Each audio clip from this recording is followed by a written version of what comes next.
plus tard qu'il y a 2 jours, la Côte d'Ivoire a été frappée.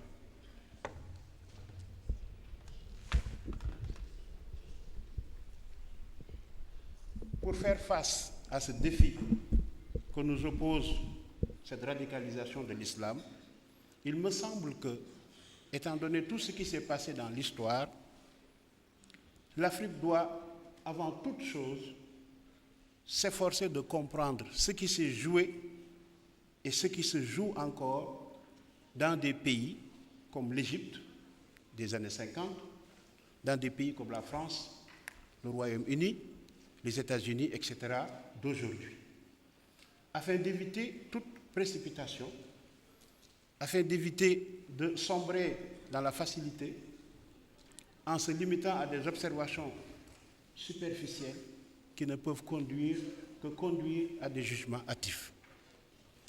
Le phénomène qui se cache derrière cette mouvance djihadiste est un phénomène multidimensionnel.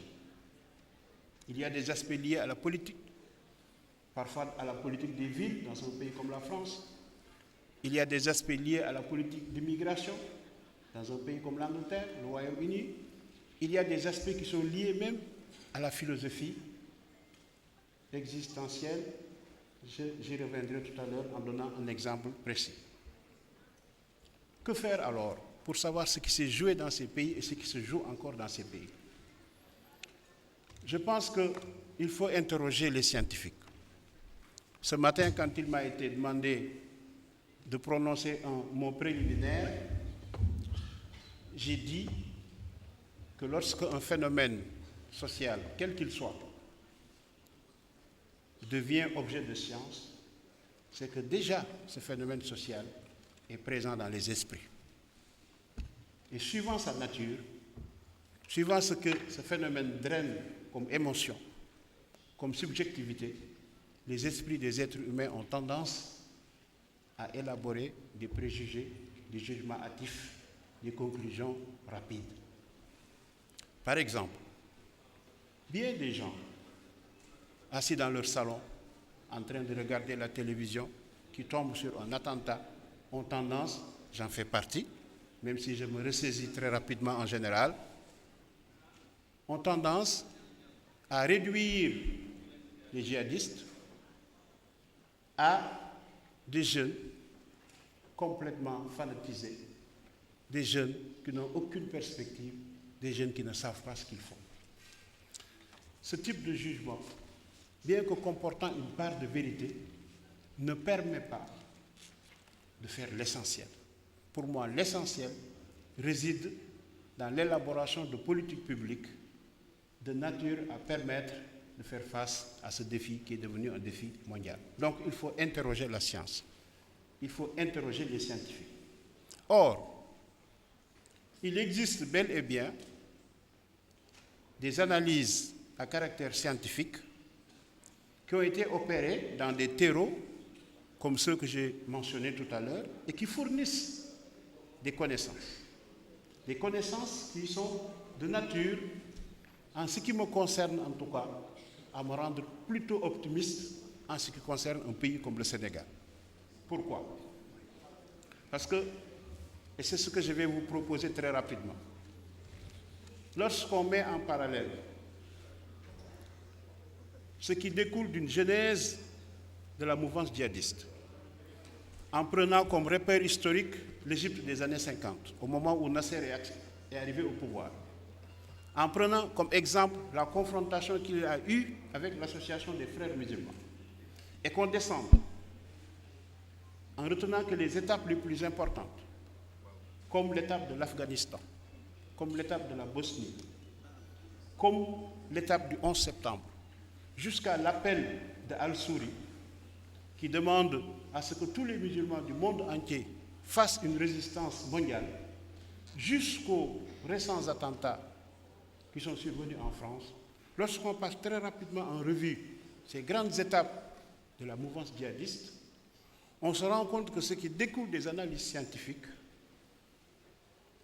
est de nature à mettre en évidence le type d'islam que nous avons connu au Sénégal dans ce qu'elle a de plus magnanime, de plus perspicace, de plus efficace sur le plan historique. Tout se passe comme si tout ce qui a manqué dans de nombreux pays, notre pays en a déjà été doté par la Providence.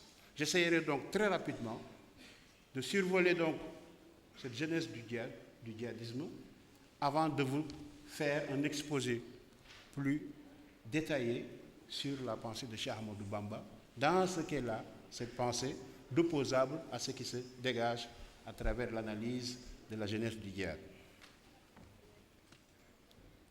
Vous savez tous que le mouridisme est né dans un contexte marqué par la violence coloniale. Que le système mouride, au travers de son processus de déploiement, a fait preuve d'une grande efficacité dans la poursuite de ses objectifs. Mais tout ceci, le mouridisme l'a fait en renonçant au recours du djihad armé. Alors même que son fondateur était en confrontation avec une administration coloniale qui, elle, n'a pas hésité à brandir les armes dans au moins 2 situations. Je pense notamment à Darul Manan et à Djewal, n'a pas donc hésité à brandir ses armes, comme si elle était prête, elle, cette administration, à réaliser ses objectifs au prix de nombreuses vies humaines. La tâche donc que je me fixe, c'est au terme de cette mise en parallèle, de montrer que cette réussite du mouridisme n'est pas une réussite liée à des événements contingents, n'est pas une réussite hasardeuse, n'est pas une réussite qui est liée à la chance. C'est que cette réussite contre l'administration coloniale, sans recourir à la violence armée, découle de la profondeur même du mouridisme, découle du sens profond du mouridisme, qui est celui d'un ordre religieux doté d'un pacifisme, mais d'un pacifisme au fondement théologique explicité et assumé par son fondateur. On peut être pacifiste de circonstance, on peut être pacifiste par stratégie, mais on peut être pacifiste par doctrine. Et l'histoire du mouridisme montre que le pacifisme du mouridisme est un pacifisme doctrinal. Il s'y ajoute même que le mouridisme est doté d'une doctrine économique qui lui est propre. Je vais essayer de structurer mon exposé donc autour des 3 points suivants. La genèse très rapide de la mouvance djihadiste, les nouveaux enjeux pour l'Afrique de ce djihadisme d'aujourd'hui, et enfin, un exposé sur le rôle du système mouride dans la lutte contre la radicalisation de type djihadiste. Je l'ai dit, si nous partons de l'Égypte des années 50, Nasser et le groupe d'officiers arrachent le pouvoir au roi Farouk. Quelques années avant, Hassan al-Banna, un instituteur, avait créé l'association des frères musulmans. Autour de 1952-1953, le courant passe très bien entre les frères musulmans et Nasser. Mais cela n'a pas duré plus de quelques mois. Une confrontation sanglante a vu le jour entre ce pouvoir de Nasser et l'association des frères musulmans. Nasser n'a pas hésité à utiliser des sortes de camps de concentration. Et c'est une des victimes de ce camp, qui s'appelle Saïd Qutb, qui a, excusez-moi l'expression, profité de sa situation carcérale pour concevoir une sorte de manifeste du djihadiste moderne ou de l'islamiste moderne. Dans ses écrits de Qutb, le ton est clair, les affirmations sont absolues. L'Égypte des années 50, c'est de la Jahiliya. La même Jahiliya que le prophète de l'islam, Muhammad Rasulullah, sallallahu alayhi wa sallam, a trouvé sur terre. Cette sorte de tour de passe-passe était nécessaire pour Qutb, pour pouvoir asseoir sa théorie. Il fallait considérer donc tous les pays musulmans, sans exception, même s'ils sont dirigés par des musulmans, comme relevant de la Jahiliya. Ce qui permet d'appliquer le takfir et de pouvoir rendre leur sang licite. Cet ouvrage, même s'il n'a pas été partagé en ce qui concerne son contenu par de nombreux cadres de l'Association des frères musulmans, a quand même eu un impact considérable sur le comportement des adeptes de l'association. Certains sont allés même jusqu'à l'extrême, puisque Saïd Khotbou a emprunté des concepts à Maoudoudi, qui avait théorisé l'idée de Huboudiya et de Hakimiya, en disant que ce qui se passe dans le monde où il vivait, c'est que ces deux considérations, ces deux termes qui devaient relever de Dieu, à savoir l'adoration et tout ce qui relève de la Hakimiya, c'est-à-dire tout ce qui relève de la gestion du pouvoir, relève de Dieu, d'un point de vue de la tawhid, mais d'une tawhid sans aucune concession. Et que selon Maoudoudi, à partir du moment où l'être humain concède ces deux concepts à des humains, à un gouvernement dirigé par des humains, la société musulmane est en train de s'écarter de la société idéale que le prophète de l'islam avait pu mettre sur pied avec ses premiers compagnons.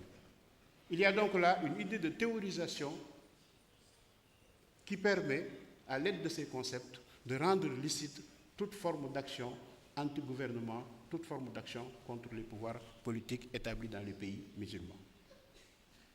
On voit donc jaillir là la dimension politique du djihadisme.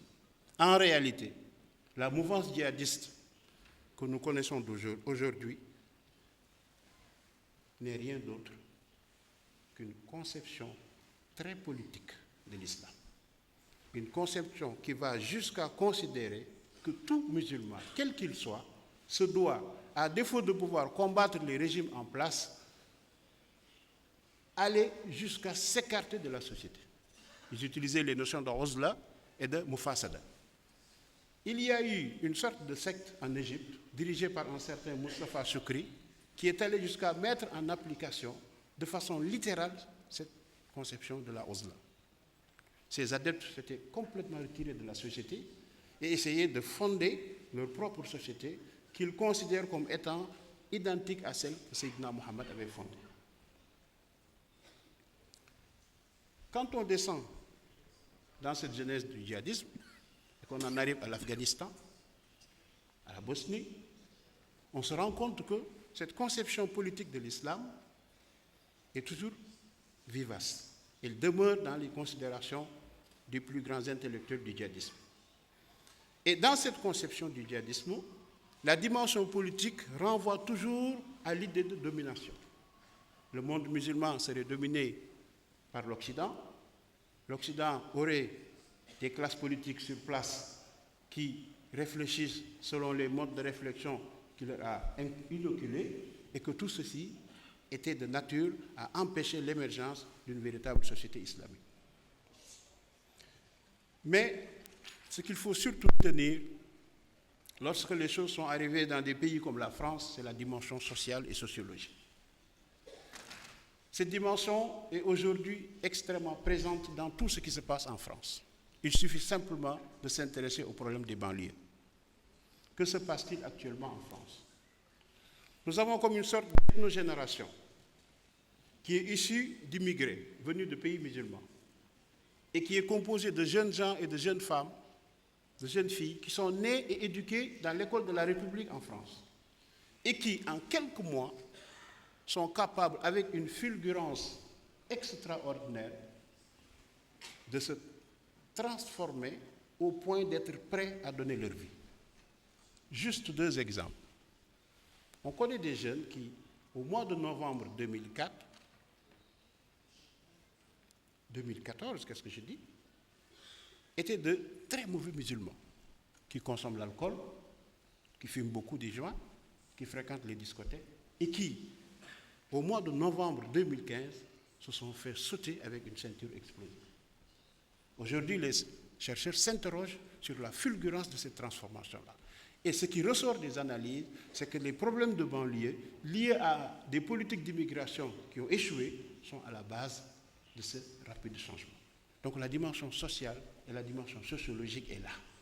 On sait même que cette ethnogénération qui est née en Europe, mais de parents nés dans le Maghreb en général, parfois même de parents nés au Mali, vous vous souvenez tous de Amadou Koulibaly, et pourquoi pas même du Sénégal, sont des jeunes qui ont rêvé d'une bonne intégration en France, qui ont rêvé d'avoir un bon travail en France, mais qui, parce qu'ils sont déçus par toutes les promesses des politiques qui n'ont pas été tenues, se sont laissés embarquer dans des considérations qui sont conçues par des intellectuels comme Al-Souri et autres. Cette dimension-là, nous ne devons pas la perdre de vue. Mais il y a une dimension qui m'intéresse beaucoup, personnellement. Je la qualifie provisoirement de dimension philosophique. C'est que l'Occident, le monde moderne, a fonctionné comme si, de façon tacite, il y avait un discours qui disait à l'être humain, maintenant que tu as accédé au développement industriel, maintenant que tu as accédé plutôt à une amélioration des conditions de vie, tu n'as plus besoin de Dieu. La religion est devenue comme quelque chose de superflu. La religion est devenue comme quelque chose qui ne tient pas debout devant ce progrès extraordinaire de la science. Sauf que l'homme, la société humaine, a toujours besoin de transcendance. Aucune société humaine ne peut survivre sans transcendance. Lorsqu'il n'y a plus de transcendance, la société s'effrite. Les humains ont besoin d'un idéal, de quelque chose qui les transcende. Que cette chose soit religieuse ou non. Même l'individu qui est athée a besoin de transcendance. Cette transcendance peut être la République. Cette transcendance peut être un autre idéal. Mais la société humaine ne peut pas fonctionner sans transcendance. Et l'homme moderne fait tout comme s'il voulait nier cette évidence. Dans cette perspective-là, j'invite à écouter un philosophe français qui, je trouve, a le mérite de prendre en compte le fait religieux, c'est Régis Debray. Quelles que soient ses qualités, quels que soient ses défauts, quel que soit son bord politique, voilà quelqu'un qui, dans toutes ses réflexions, tient compte de façon, me semble-t-il, extrêmement importante du fait religieux. Mais dans cette perspective-là que je suis en train d'indiquer, à savoir que le religieux, si vous le chassez par la grande porte, risque de revenir par la fenêtre. Pourquoi? Parce que l'humain a besoin de transcendance. Et je pense que quand on observe aujourd'hui ce qui se dégage dans les banlieues françaises, on se rend compte que certains jeunes se sont laissés prendre par ce que leur offre cet engagement, qui transcende tout, qui leur donne l'impression qu'ils sont importants, au point de pouvoir sacrifier leur propre vie. Je pense que la vie moderne, l'homme moderne, en se laissant gouverner par l'économie de marché et la démocratie, et en essayant de mettre entre parenthèses l'idée de Dieu, se trompe lourdement et paye au grand prix cette erreur chaque fois par de la violence religieuse, parfois même par de la violence extrémiste de droite ou d'extrême gauche. Rapidement, les enjeux de l'Afrique dans tout cela.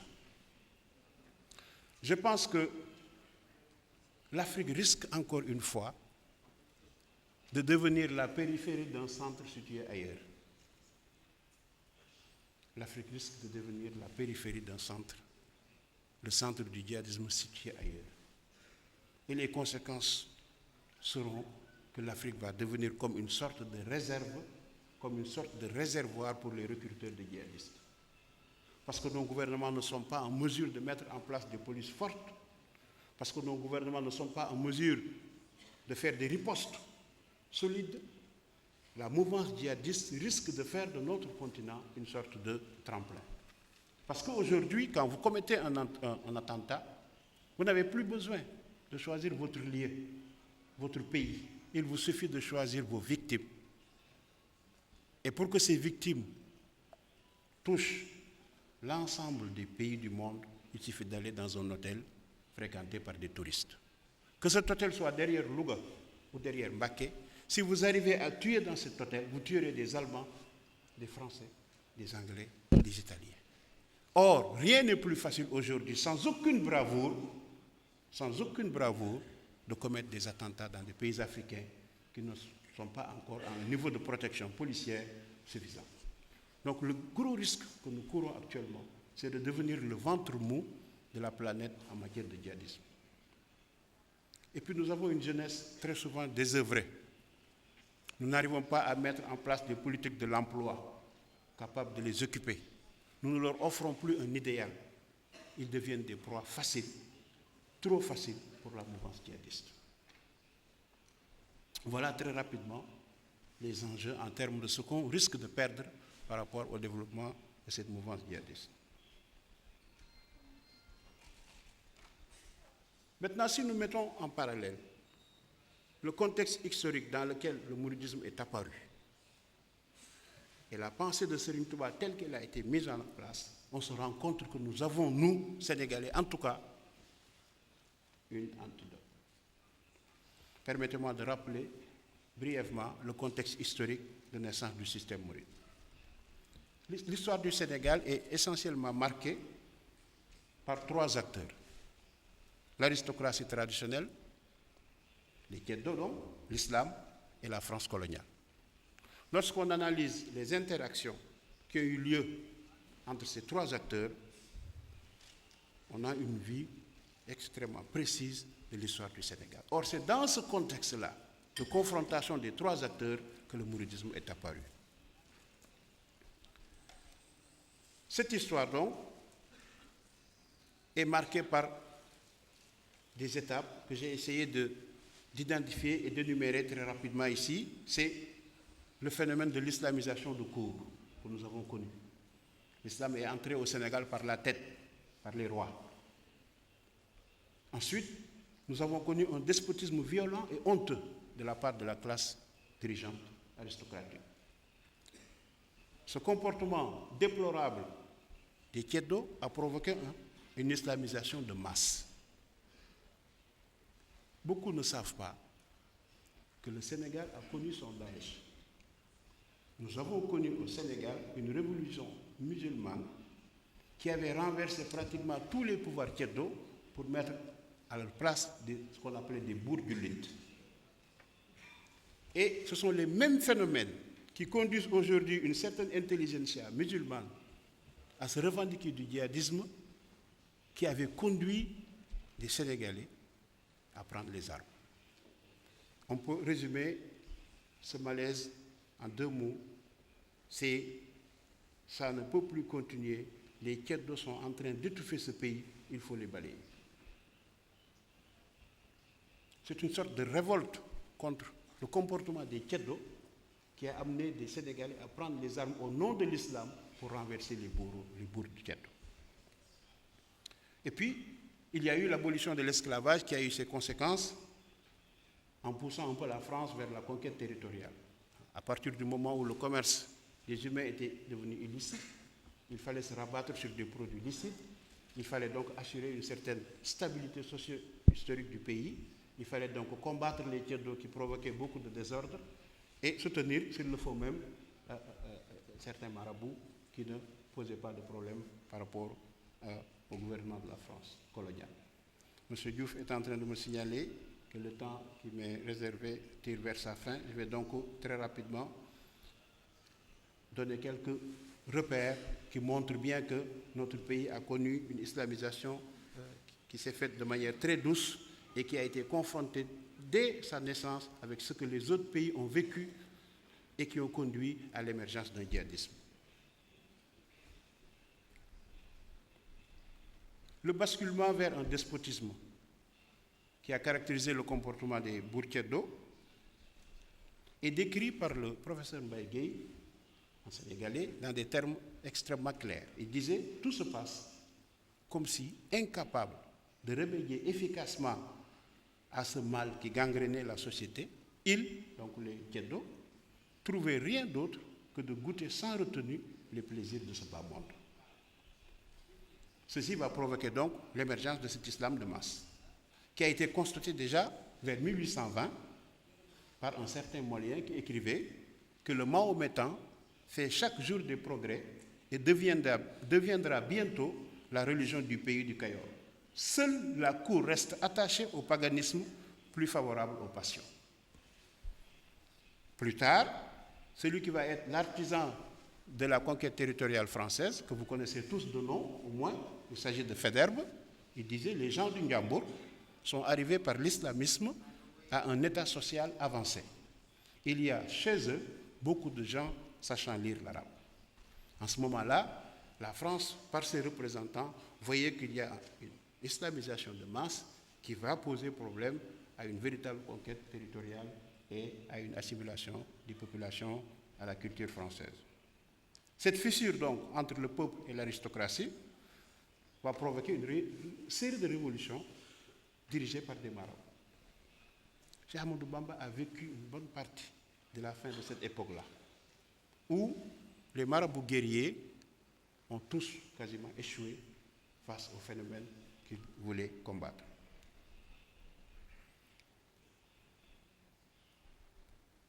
Et la France a joué la carte de la manipulation parce qu'il a très vite compris, par ses représentants donc, que s'il y a un danger pour le pays qu'est la France, c'est bien l'islam.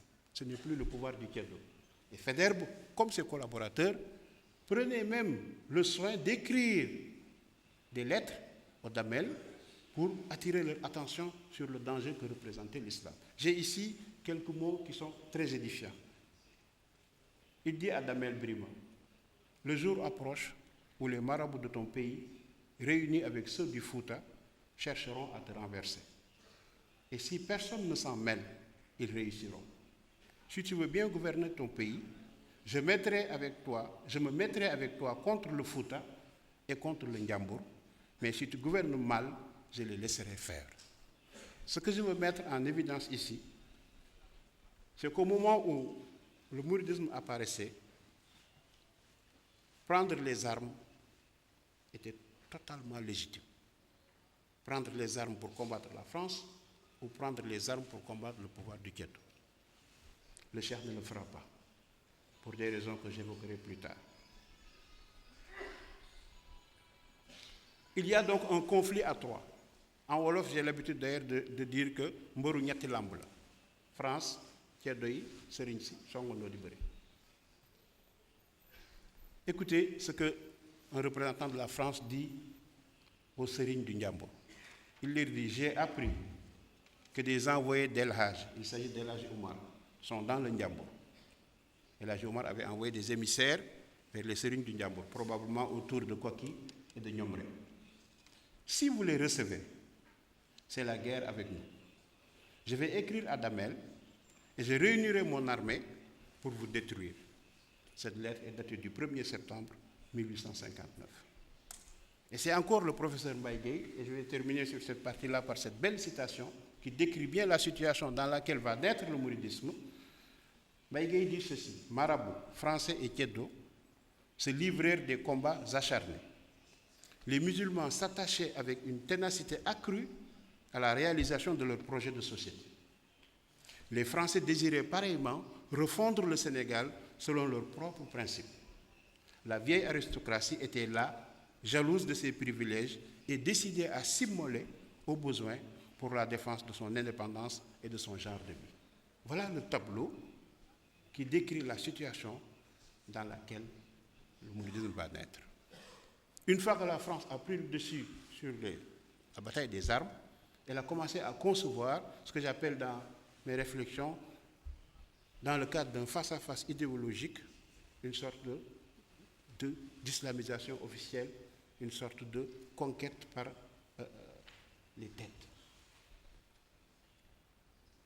Et au moment de faire son rapport à ses supérieurs, Faidherbe résume bien ce que je dis.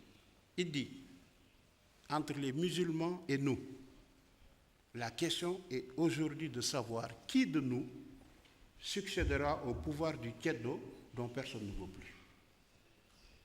Voilà la situation du pays au moment où Cheikh Khadim va lancer son appel. Mais tout s'est passé comme si le bon Dieu lui avait fait comprendre que les enjeux qui sont en train de se nouer ne sont pas des enjeux qu'on peut combattre par les armes. Regardez écoutez bien ce que ce Français dit pour résumer la politique d'assimilation qui est en train d'être mise en place une fois que les armes ont eu raison sur la résistance armée. favoriser la naissance d'un esprit critique parmi les plus intelligents de nos indigènes qui, appelés à raisonner leurs croyances par l'habitude que nous leur aurons donnée de raisonner sainement, peuvent de la sorte collaborer à notre action. Et pour réussir cette islamisation officielle, l'administration coloniale s'est appuyée sur l'école, sur l'Église catholique et sur ce qu'on a appelé l'islamisation officielle, qui consistait à soutenir des marabouts qui ne représentaient pas de danger pour arriver à leurs objectifs. Au même moment, le contexte religieux aussi connaissait une crise. Je vais juste indiquer les deux meilleures sources qui décrivent la crise spirituelle que le Sénégal vivait aussi du côté des Doomu Soxna.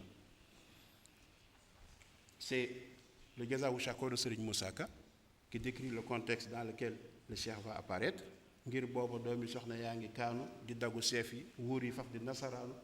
Vous connaissez tous ce passage-là. Ça fait à peu près une dizaine de vers qui montrent bien qu'au moment où Cheikh Ahmadou Bamba apparaît sur la scène politique, l'islam du pays aussi connaissait une certaine crise. L'autre auteur, c'est Serigne Cheikh Samba Diarra Mbaye, qui nous dit qu'au moment où Cheikh Ahmadou Bamba allait apparaître, il y avait comme une sorte de domination de la Mauritanie sur le Sénégal en matière d'islam. Et que c'est Cheikh Ahmadou Bamba qui va, de par son action, éblouir les intellectuels mauritaniens pour renverser un peu la tendance. Mais je n'entre pas dans ces détails-là. Voilà donc, en gros, un climat dans lequel trouver des versets du Coran et des hadiths qui permettent de justifier un djihad armé, il n'y avait rien de plus facile. J'ai dit un jour à un ami disciple de El Hadji Malick Sy qui m'avait posé une question, je lui ai dit, si El Hadji Malick Sy voulait construire un argumentaire fondé sur des versets du Coran et des hadiths pour justifier la résistance armée, rien n'était plus facile pour lui. S'il ne l'a pas fait, c'est qu'il ne l'a pas voulu.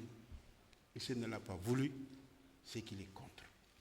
Mais rien n'est plus facile de faire une dissertation, de justifier l'usage des armes par l'exploitation économique. Et c'est ce que font les djihadistes.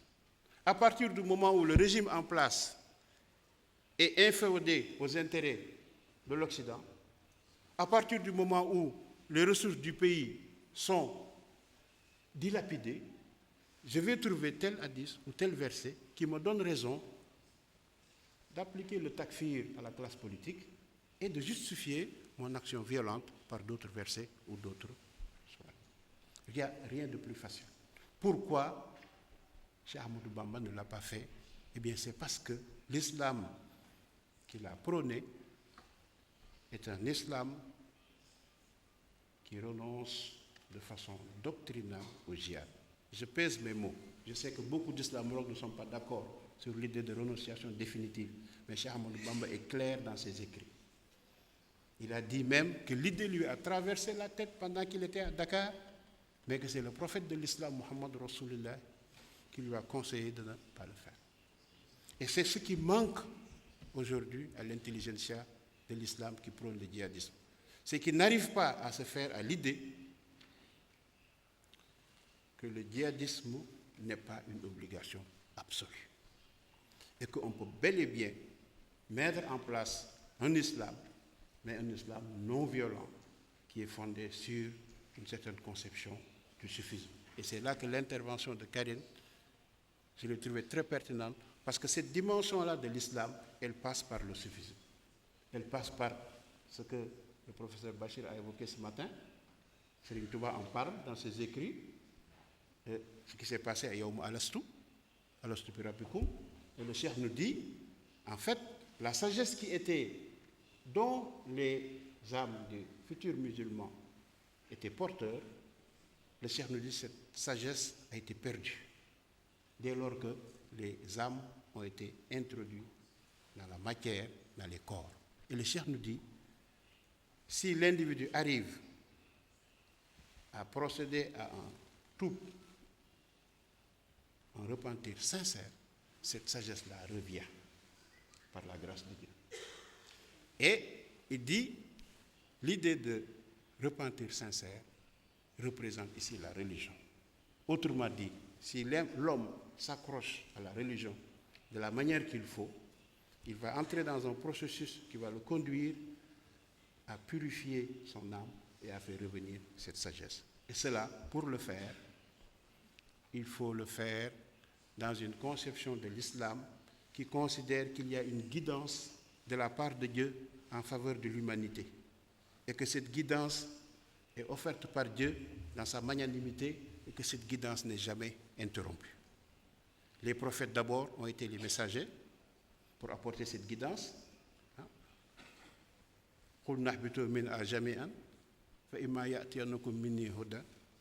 C'est ce mot-là, Hudan, représente la religion.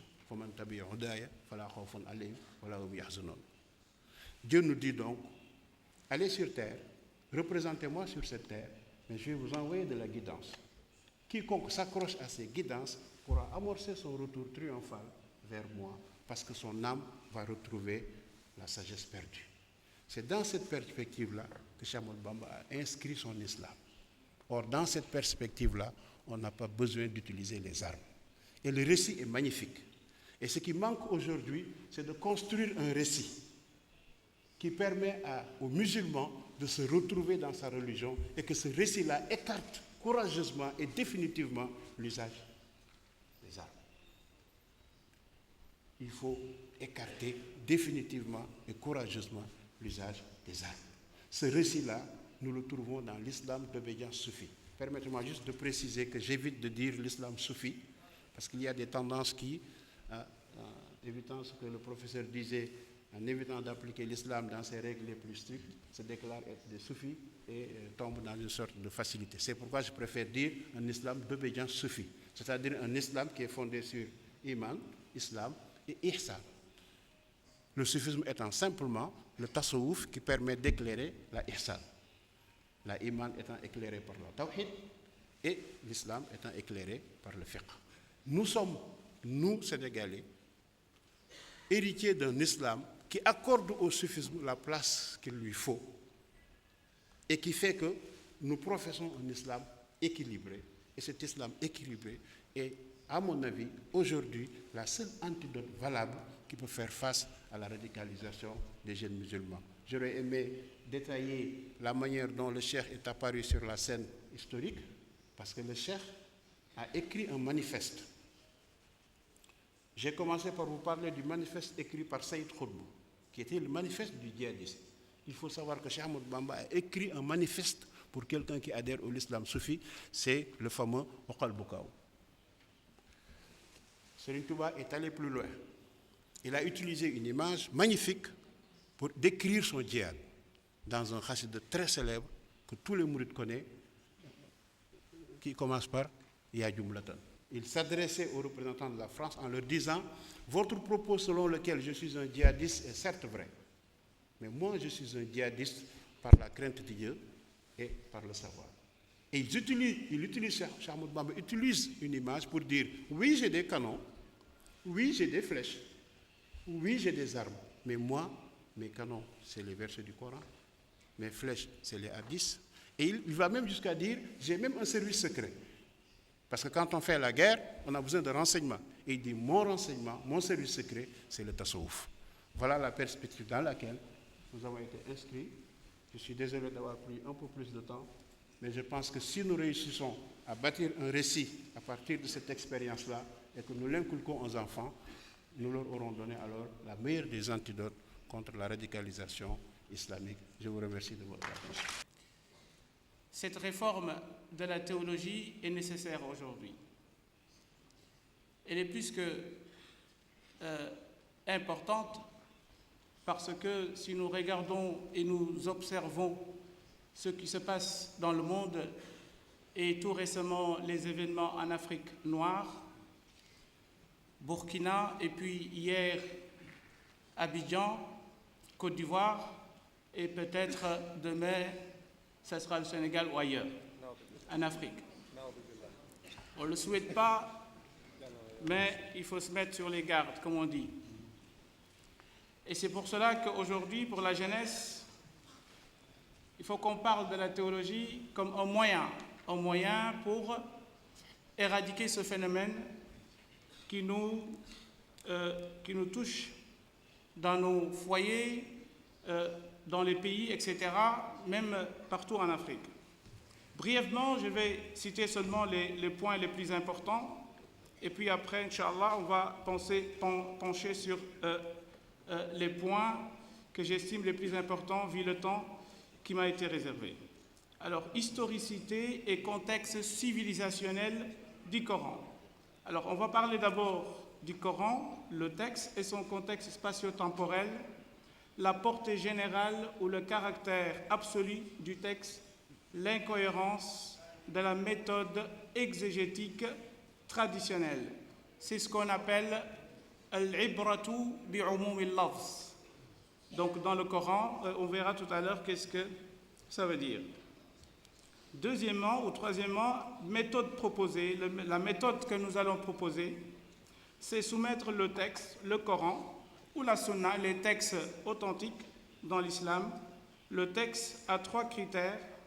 Le premier critère, c'est la raison humaine, la réalité spatio-temporelle, la finalité de la charia. Je commencerai d'abord par cette méthode proposée avant d'entamer donc ma réflexion sur le sujet. Alors, la première chose, on parle de la raison humaine. Aujourd'hui, si on regarde les réflexions faites par les éminents exégètes du Coran, depuis le 1er siècle de l'islam, le 1er siècle de l'Hégire, on verra qu'il y a une énorme incohérence de ces exégètes. La première chose que nous verrons ici tout à l'heure, le texte et son contexte spatio-temporel, le Coran a été révélé sur une période de 23 années. 23 années, nous voyons ici le Coran qui touche l'actualité et qui marque les événements à travers l'histoire. Alors même les polythéistes de la Mecque avaient posé la question suivante. Pourquoi le Coran n'a pas été révélé d'un coup? Lawla nuzzila alayhi al-Qur'an jumlatan wahida. Alors que le Coran, Allah a voulu que le Coran se révèle ou descend de manière fragmentaire au fur et à mesure que les événements et l'actualité qui marque le quotidien des musulmans ou ceux qui vivaient à côté des musulmans. Et donc, cette période de 23 années qui marque le Coran qui descend, fragmenté a un sens. Et c'est pour cela que les savants musulmans ont considéré, dès le départ, ce qu'on appelle asbabun nuzul, les causes circonstancielles de la descente du Coran, qui soit un aspect extrêmement important pour comprendre le Coran. Et c'est pour cela que inscrire le Coran dans son contexte spatio-temporel est très important pour comprendre le texte. D'ailleurs, Ibn Taymiyyah et d'autres savants nous disent la même chose. Ils disaient « Ma'rifatul asbabi mu'inatun ala at-ta'wil ». Le fait de connaître les causes circonstancielles de la descente d'un verset ou d'une sourate nous permet de comprendre le sens ou de comprendre mieux dans quelles circonstances ou dans quelle réalité ce texte a été révélé. Alors, suivant, s'il vous plaît. Malheureusement, pour les savants musulmans, ceux qui sont venus après, ils n'ont pas réalisé des études sur cet aspect-là, cet aspect de Asbab al-Nuzul. C'est-à-dire qu'après la première génération, jusqu'à l'heure actuelle, il n'y a pas un ouvrage consacré à cet aspect-là, qui est Asbab al-Nuzul. Ce dont on dispose aujourd'hui, c'est seulement des ouvrages des anciens, des pieux prédécesseurs, c'est-à-dire les 3 premières générations. Ou juste après, jusqu'à la 5e génération, on n'a plus d'ouvrage sur cet aspect-là. S'il vous plaît. Alors ici, on verra également un verset extrêmement important pour tout simplement marquer ou donner un exemple sur l'incohérence de ces exégètes. D'où la nécessité de cette réforme. On verra ici le verset 60. Non, reculez s'il vous plaît. Voilà. Donc, le verset 60 de la sourate 8, les butins, lorsque Allah subhanahu wa ta'ala nous dit donc wa'iddu lahum mastata'tum min quwwatin wa min ribatil khayli turhibuna bihi adwallahi wa adwakum, en français, et préparez pour lutter contre eux, c'est-à-dire vos ennemis, tout ce que vous pouvez comme arme. Alors ici, dans le Coran, il est mentionné les chevaux, c'est-à-dire la cavalerie. Et donc comme arme pour combattre nos ennemis. Est-ce que cette arme est compatible aujourd'hui pour combattre un ennemi? Je ne le pense pas, et vous ne le pensez pas non plus. Et donc, ce qui veut dire quoi? Ce qui veut dire que les exégètes, on va voir tout à l'heure, que les exégètes ont toujours essayé de préserver le sens littéral ou bien la littéralité de ce texte. Et c'est ce qu'on verra tout à l'heure, s'il vous plaît. Voilà. Donc ici, on verra 5 avis. Seulement 5 avis pour expliquer min ribat al-khayl, c'est-à-dire des chevaux comme armes pour combattre nos ennemis. Alors ici, vous allez voir, ils nous disent des chevaux mâles pour le combat et des chevaux femelles pour la sauvegarde du camp militaire. Donc, c'est ce que les exégètes nous disent. D'autres nous disent non, c'est seulement une arme, quelle qu'elle soit. D'autres nous disent l'union des cœurs sur base d'objectifs communs, c'est-à-dire at-tasafi wa ittihad al-kalima. Les autres nous disent non, c'est tawakkul ala Allah. C'est seulement placer sa confiance en Allah.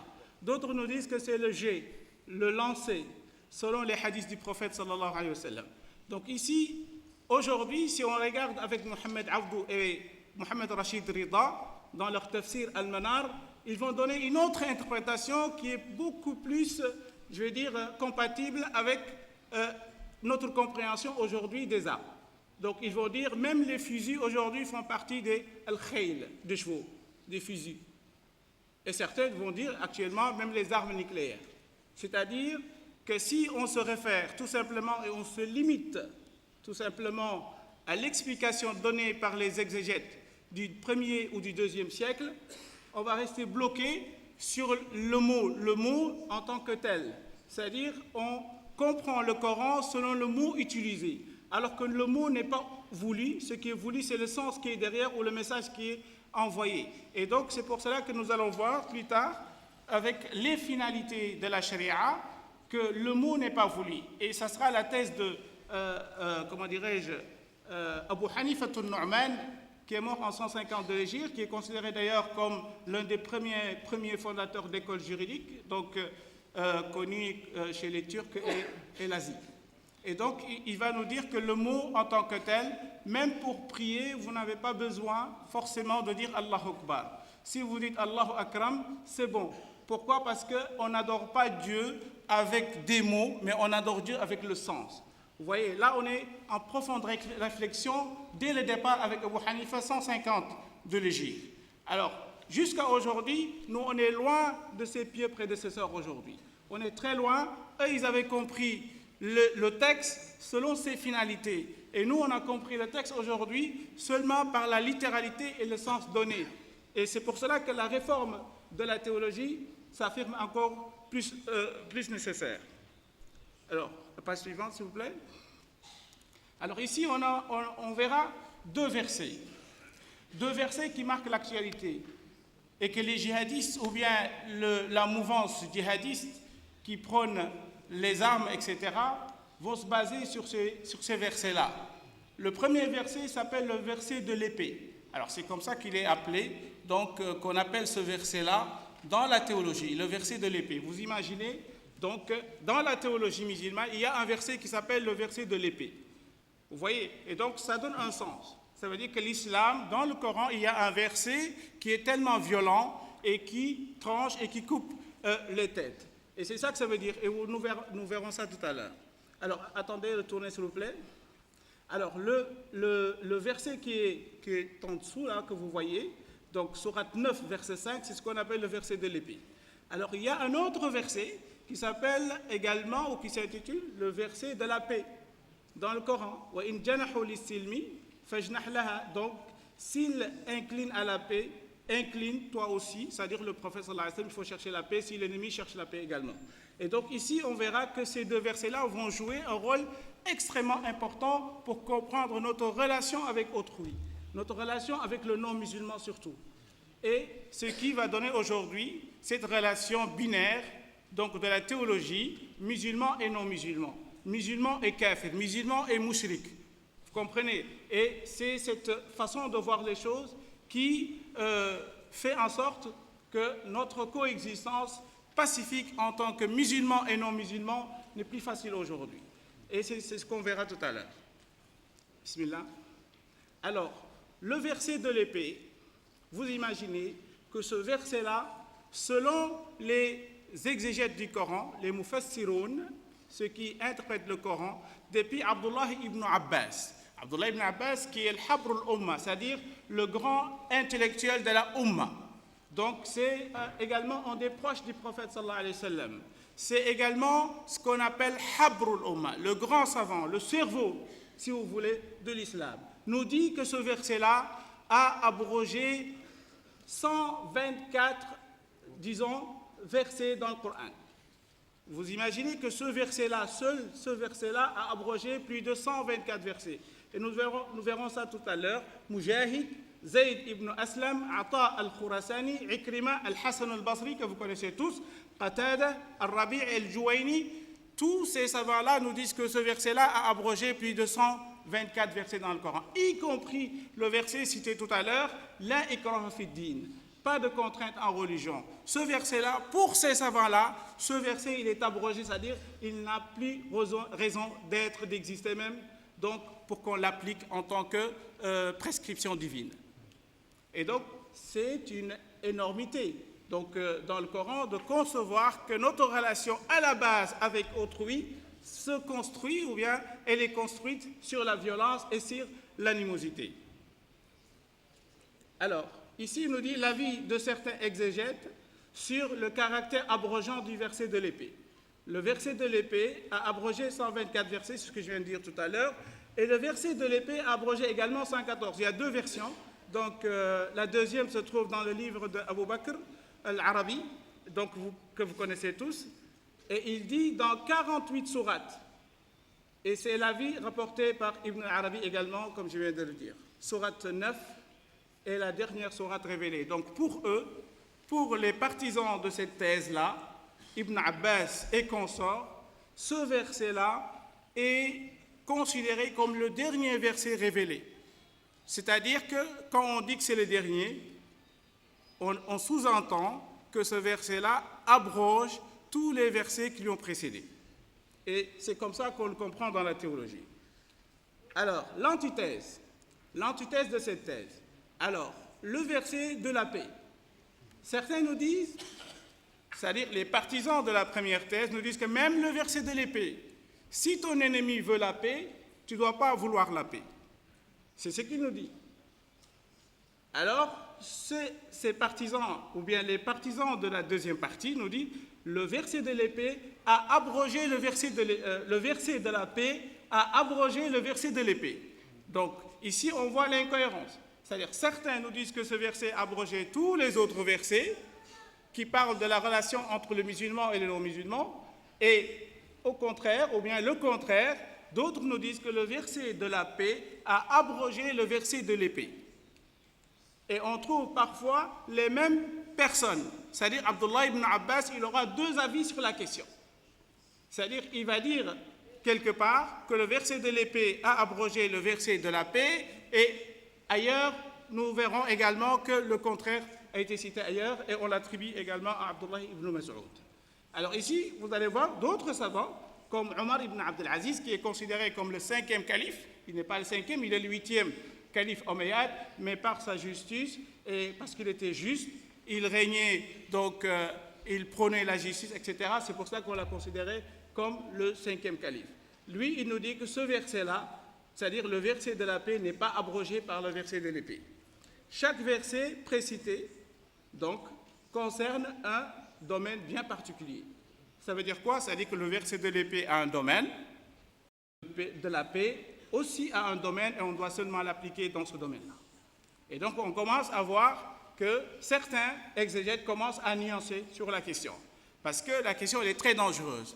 Parce que, tout simplement, cette manière de voir les choses ne nous aide pas à vivre avec autrui. Et donc, il fallait revoir la question. Allez-y. Alors, selon Az-Zarkashi et Ibn Kathir, donc une autre interprétation, le verset de l'épée constitue une injonction au combat contre les polythéistes, dans la mesure du possible. Ça veut dire quoi? Ça veut dire, si les musulmans ont la force, ils doivent exterminer les autres. C'est ça que ça veut dire. Alors, si on est faible, qu'est-ce qu'on doit faire? On doit chercher la paix. Mais si on est en état de force, on doit éradiquer les autres et les exterminer. Et malheureusement, chers frères et sœurs, ces interprétations-là se trouvent dans nos livres. Je ne les ai pas inventées. Se trouvent dans nos livres, dans nos sources. Et ce sont les sources fondamentales de l'islam aujourd'hui, dans lesquelles on puise notre connaissance dans l'islam. Et c'est pour ça qu'il faut faire attention, ce travail, c'est-à-dire le fait de réformer la théologie est nécessaire, de comprendre ces choses-là. Pourquoi? Parce que ces livres-là nous viennent d'ailleurs, et nous avons ces livres-là dans nos bibliothèques, et nos jeunes vont venir s'abreuver sur ces ouvrages-là et essayer de les comprendre et de les vivre en même temps, et de les pratiquer. Et c'est pour ça que c'est très dangereux aujourd'hui. Le verset de l'épée vise uniquement les agresseurs des musulmans et ceux qui s'y préparent. Autrement dit, le verset signifie « combattez ceux qui vous combattent ». Alors, ici, on a une autre version des choses, c'est-à-dire « combattez ceux qui vous combattent ». Si on vous combat, il faut riposter. Alors là, on trouve que ce verset-là est beaucoup plus cohérent avec les autres versets que l'on trouve dans le Coran. Si vous êtes attaqué, vous avez le droit, c'est ce qu'on appelle la légitime défense. Et c'est ce qui est mentionné également dans Surat al-Hajj. Lorsque Allah, exalté soit-il, nous dit « أُذِّنَ لِلَّذِينَ يُقَاتَلُونَ بِأَنَّهُمْ ظُلِمُوا وَإِنَّ اللَّهَ عَلَى نَصْرِهِمْ لَقَدِيرٌ » Donc on a donné l'autorisation à ceux à qui on a causé du tort de se venger ou bien de se défendre. Et donc ici on est dans la défensive. Alors, le verset de l'épée est lui-même abrogé, comprenez, par le verset 4 de la sourate 47. C'est la sourate Mohammed. Et donc ici, descendez un peu. Descendez. Alors, فَإِذَا لَقِيتُمُ الَّذِينَ كَفَرُوا فَضَرْبَ الرِّقَابِ. Il dit, si vous rencontrez vos ennemis, ou bien ici, il faut comprendre aussi que الَّذِينَ كَفَرُوا, ce n'est pas seulement ceux qui ont mécru, c'est les ennemis de l'époque. Et ça, on verra ça tout à l'heure. On le verra tout à l'heure lorsque on va analyser les concepts suivants. Alors, troisième chose à comprendre également, c'est al-wathiq al-umariya. Pourquoi aujourd'hui la relation entre le musulman et le non-musulman fait défaut aujourd'hui? Parce que, non, retournez s'il vous plaît. Voilà. Donc, parce qu'il y a un moment de l'histoire, c'était en 638, lorsque les musulmans ont conquis, ou bien ils ont fait ce qu'on appelle une ouverture, c'est ce qu'on appelle le futuhat, et que les musulmans se trouvaient en Palestine, à Jérusalem. Alors il y a eu un pacte, et ce pacte a joué un rôle extrêmement dangereux sur la relation entre les musulmans et les non-musulmans. Et ce pacte, on trouve dans les clauses de ce pacte que dans un pays ou dans un territoire où les musulmans sont dominants, c'est eux qui dominent, à ce moment-là, même si le non-musulman doit passer dans la rue, on doit lui réserver un endroit dans la rue pour y passer, ou pour passer là. Vous comprenez? Et puis, on mettait des marques. Parfois même, on les mutilait pour les reconnaître dans la société. C'est-à-dire, là, on est en état de force. Et là, on utilisait ce pacte-là, et beaucoup d'historiens nous disent que ce pacte n'était pas établi au départ comme ça. C'est au fur et à mesure que d'autres califes sont venus et ils l'ont changé, ils l'ont modifié. Mais de toute façon, ce pacte a joué un rôle très dangereux sur la relation entre le musulman et le non-musulman. Et je terminerai par la définition de quel concept? Seulement le concept kufr aujourd'hui, qui pose beaucoup de problèmes dans la société, et surtout en matière de théologie. Quand on dit kafir, qu'est-ce que ça veut dire? Alors, la plupart d'entre vous ici, si je dis à quelqu'un ici que vous êtes kafir, il va s'énerver forcément. Pourquoi? Parce qu'il n'a pas compris. S'il s'énerve, c'est parce qu'il n'a pas compris. Parce que le mot kafir dans le Coran signifie le cultivateur et signifie aussi autre chose. Et lorsque le cultivateur voit les nuages et qui précèdent la pluie, Et donc, il est content, le cultivateur. Ici, le mot kuffar signifie le cultivateur. Et c'est pour ça que ceux qui ont étudié en Égypte, il y a mes amis qui sont là, on a toujours entendu Kafr Sheikh Fulan, Kafr. Kafr, c'est-à-dire c'est la ville ou bien le petit village, Kafr. Parce que cette ville ou bien ce petit village est habité par des cultivateurs. Alors, le mot kufr également signifie, à l'origine, le fait de cacher la graine. La graine, le cultivateur, qu'est-ce qu'il fait? Il prend la graine et il va creuser, et puis il va mettre la graine, et puis il va la cacher. Et donc, le fait que la personne connaît la vérité et la cache, c'est à ce moment-là qu'on peut appeler cette personne kafir. Vous comprenez? Et donc, si on n'est pas sûr, et d'ailleurs on ne sera jamais sûr d'appeler quelqu'un kafir, et essayer également de mettre des jugements et également, comment dirais-je, de le combattre et même aller jusqu'à le tuer ou la tuer, la personne. Et donc, c'est cette compréhension des choses aujourd'hui qui font que la relation entre le musulman et le non-musulman, parce qu'à la base c'est cela, certains pensent qu'aujourd'hui, seul le musulman a le droit de vivre et que le non-musulman doit se convertir. Alors, si on se réfère dans le verset de Surat al-Baqarah, la vache, la ikraha fi din, pas de contrainte en religion, d'autres vont vous dire, non, ce verset-là, il est abrogé. Vous comprenez? Et donc, on est dans une bataille théologique interminable, et d'où la nécessité aujourd'hui de réformer la théologie. Barakallahu fina wa fikum. Wassalamu alaikum wa rahmatullahi wa barakatuh.